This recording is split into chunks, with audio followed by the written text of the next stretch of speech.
नमस्कार, मैं हूं अंजलि वर्मा।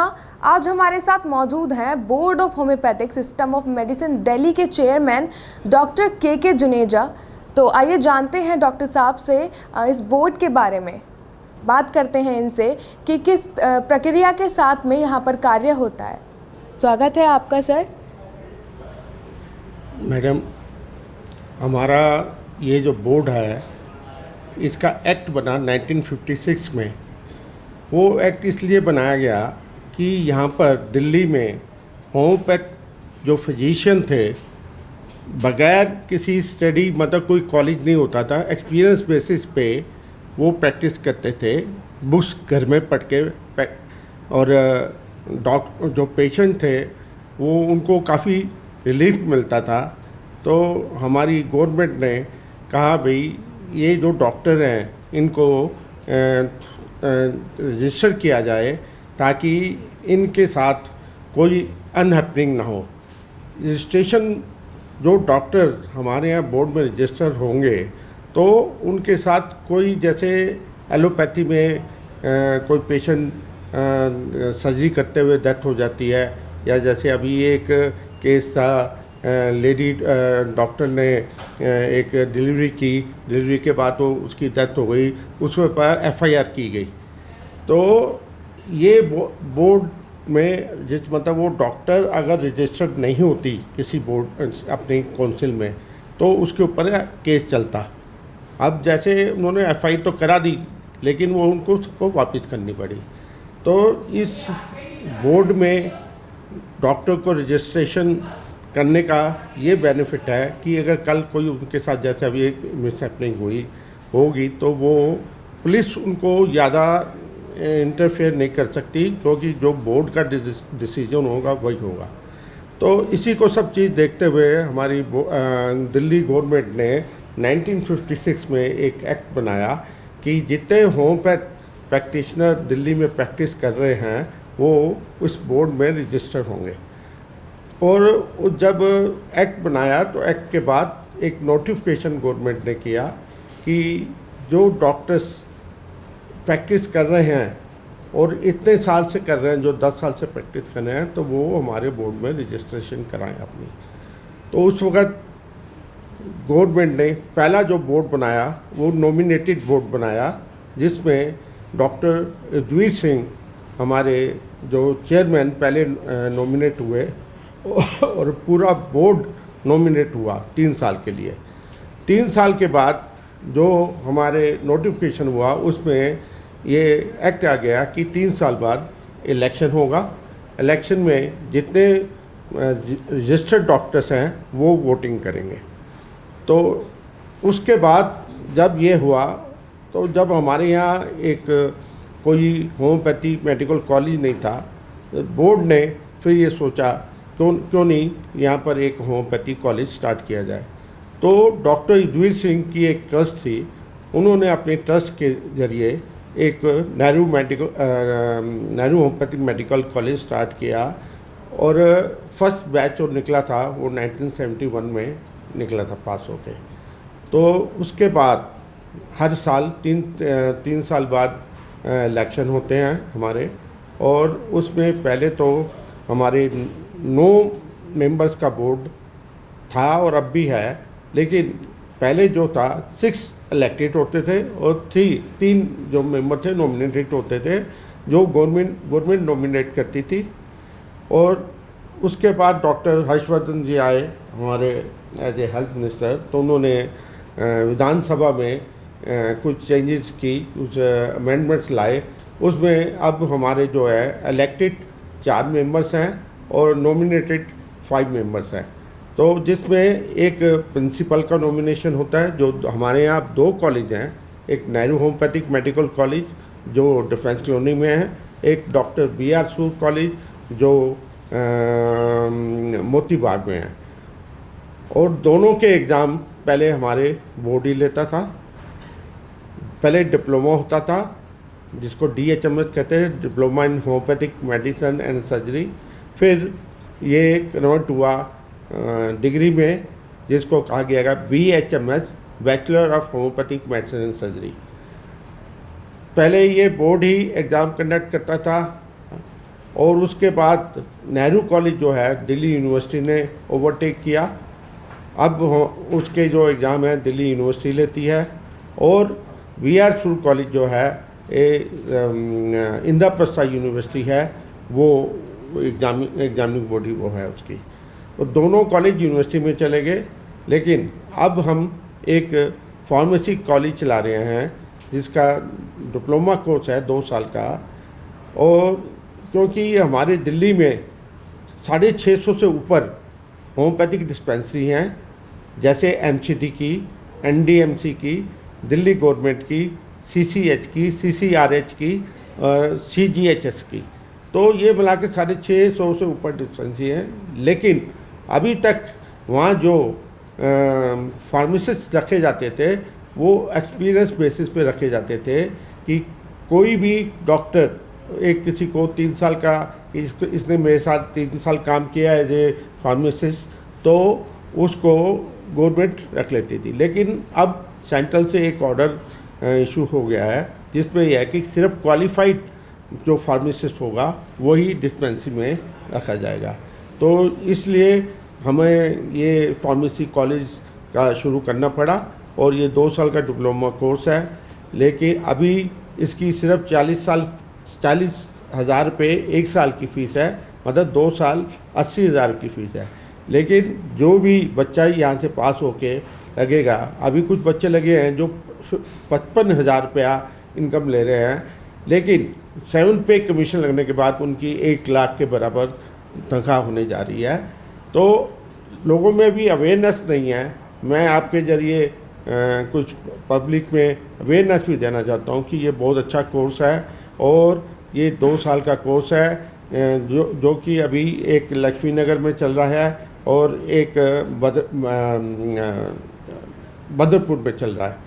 तो अगर अभी भी कोई अगर बच्चा एडमिशन लेना चाहे तो वो 10+2 विद फिज़िक्स केमिस्ट्री बायोलॉजी उसके पास होनी चाहिए और मिनिमम 50% मार्क्स चाहिए, और जो शेड्यूल टाइप है उसको 5% की रिलैक्सेशन है, उसका 45% होगा तो उसका एडमिशन हो जाएगा। और इसको पास करते ही समझिए कि उनकी 1 लाख रुपए पे होने जा रही है।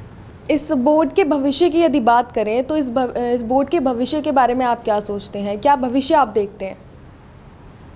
इस बोर्ड के भविष्य के बारे में तो यही बात है कि हम चाहते हैं कि जो भी डॉक्टर हमारे यहाँ प्रैक्टिस कर रहा है उसको इतनी नॉलेज हो कि वो एलोपैथी के बराबर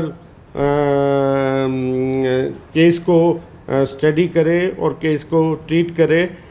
इसके लिए हमारा जो बोर्ड है, हम CME प्रोग्राम हर साल करते हैं और हम गवर्नमेंट से रिक्वेस्ट किए कि हमको अलाउ किया जाए एटलीस्ट 3 दफ़ा CME प्रोग्राम दिल्ली में किया जाए, ताकि जो डॉक्टर होम्योपैथ डॉक्टर्स प्रैक्टिस कर रहे हैं उनको अप टू डेट नॉलेज मिले और वो पेशेंट को भाई जो नए जैसे अभी कोविड-19 के नए वेरिएंट आ रहे हैं तो उनके बारे में भी नॉलेज हो, उनको पूरी नॉलेज मिलने के बाद।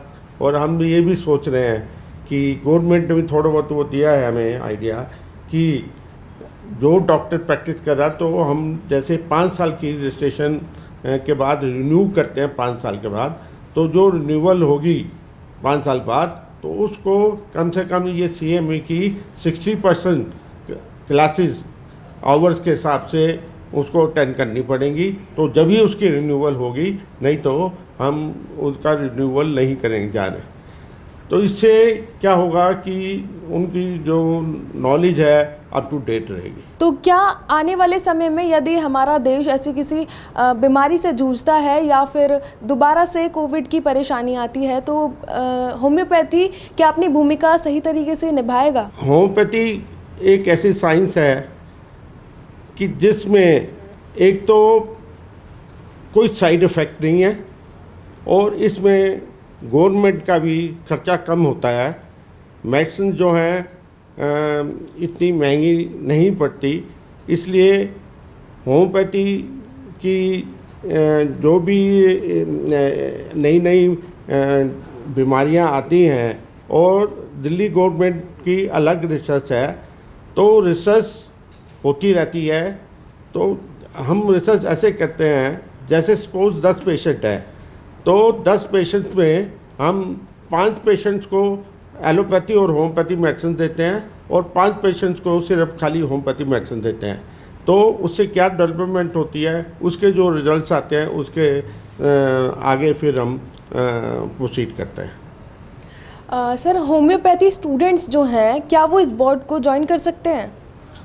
होम्योपैथी स्टूडेंट्स नहीं, जब वो अपना कोर्स कंप्लीट कर लेते हैं, मतलब 4.5 साल का उसका टीचिंग और एग्जामिनेशन होता है, उसके बाद 1 ईयर्स इंटर्नशिप होती है। तो इंटर्नशिप मीन्स कि वो डिफरेंस कॉलेजेस या डिफरेंस हॉस्पिटल में जाते हैं और अलग अलग, जैसे गायनी में 2 महीने की उनकी इंटर्नशिप हो गई, 2 महीने उनका मेडिसिन में इंटर्नशिप हो गई, 2 महीने मेडिसिन में हो गई। तो सब ये 1 साल का पूरी इंटर्नशिप कंप्लीट करने के बाद जब प्रिंसिपल से वो सर्टिफिकेट लाता है कि इनकी इंटर्नशिप कंप्लीट हो गई and I am satisfied with this, उस वक्त तो स्टूडेंट ही होगा, स्टूडेंट, एंड तो वो सर्टिफिकेट देता है, तो वो हमारे पास सर्टिफिकेट आता है, तो फिर हम उसको कंप्लीट रजिस्ट्रेशन सर्टिफिकेट देते हैं, तो वो फिर हमारे बोर्ड को ज्वाइन करते हैं। प्राइवेटली रिसर्च करते हैं जो कि CCRH और दिल्ली गवर्नमेंट उनको कुछ धन राशि भी वो करती है, देती है। तो जैसे कोई किसी ने आर्थराइटिस पे वो किया, तो वो अपने सारे पेपर प्रेजेंट करता है जिन्होंने रिसर्च की होती है। और जैसे कुछ डॉक्टर्स हमारे हैं जो ब्लड डोनेशन कैंप लगाते हैं और ईयरली लगाते हैं, और इतना यूनिट ब्लड डोनेट करते हैं कि शायद दिल्ली में कोई भी नहीं करता। तो ऐसे जो डॉक्टर्स होते हैं अपनी अपनी जो भी उन्होंने रिसर्च की होती है या कुछ उन्होंने पब्लिकली वर्क किया होता है, तो हमारे हेल्थ मिनिस्टर साहब हमारे चीफ गेस्ट होते हैं, तो उस फंक्शन में हम उनको अवार्ड्स प्रेजेंट करते हैं। सर, इस बोर्ड में सिर्फ दिल्ली के ही डॉक्टर्स रजिस्टर कर सकते हैं या फिर अदर सिटीज़ के डॉक्टर्स भी रजिस्टर कर सकते हैं? दूसरी स्टेट से भी रजिस्टर कर सकते हैं। जैसे हमारे नोएडा में कई डॉक्टर्स हैं, गाज़ियाबाद में हैं, फरीदाबाद में हैं, और उससे बाहर के भी हैं।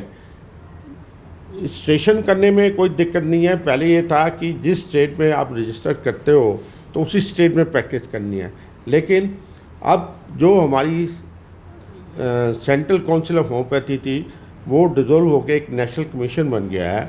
तो उस नेशनल कमीशन ने अब एक नोटिस जारी कर दिया है जिसमें ये है कि आप अगर एक स्टेट में प्रैक्टिस कर रहे हैं, जैसे दिल्ली में रजिस्टर हो गए हैं आप, तो वो ऑल ओवर इंडिया किसी भी कॉर्नर पे वो प्रैक्टिस कर सकता है। तो उनको वहाँ पर रजिस्ट्रेशन दोबारा लेने की ज़रूरत नहीं है। पहले क्या होता था कि एक आपने अगर दिल्ली में प्रैक्टिस कर रहे हैं तो दिल्ली में आपको रजिस्ट्रेशन कराने की ज़रूरत है, अगर गाज़ियाबाद में कर रहे हैं तो गाज़ियाबाद कराने की। अब आपको ज़रूरत नहीं है, आपका सिर्फ आपने उनको इन्फॉर्म करना है कि जी मैं दिल्ली में रजिस्टर हूँ और मैं यहाँ गाज़ियाबाद प्रैक्टिस कर रहा हूँ।